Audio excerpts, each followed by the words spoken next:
Volodymyr Zelensky's Washington visit has backfired, triggering backlash from Moscow and even within the EU.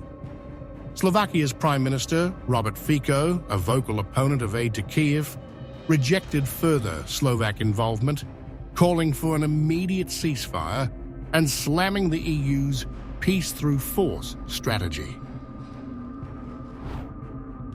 Fico's scathing Facebook post reinforced his stance, declaring Slovakia would not support Ukraine militarily or financially, and warning that EU leaders risked fueling an unwinnable war. Meanwhile, Russia's foreign ministry spokesperson, Maria Zakharova, called Zelensky's trip an epic political and diplomatic failure, accusing him of fueling conflict to maintain his grip on power.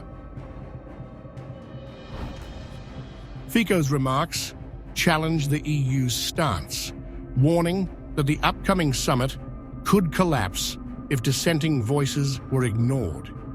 He also demanded the resumption of Russian gas transit through Ukraine, calling the situation an economic disaster for Europe.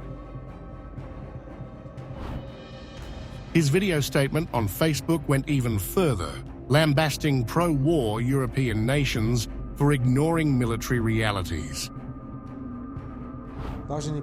Dear friends, I welcome that in a week there will be a summit of all member states of the European Union in Brussels. This is exactly the forum where various attitudes should resonate and where respect should be shown to other opinions. I reject military advice of war-loving countries like they were in Paris or now in London. There is nothing to do in Slovakia. Although I welcomed the implementation of the summit in Brussels, we are not quite satisfied with the proposed conclusions in the government. I will not doubt the necessity of increasing the defense capabilities of Europe.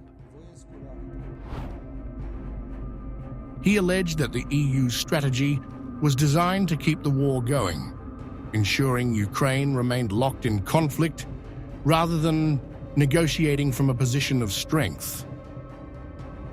I have serious objections to the conclusions about Ukraine. These do not take into account the military reality at all, but only confirm that the vast majority of member states of the European Union wish to continue the war in Ukraine, i.e., massive, mutual, and senseless killing of Slovaks. In conclusion, there is an unrealistic strategy, a measure of mediation of force, under which Ukraine must be the strongest when negotiating the measures. Therefore, the European Union is committed to continue in the extensive political, financial, economic, humanitarian, military, and diplomatic support of Ukraine.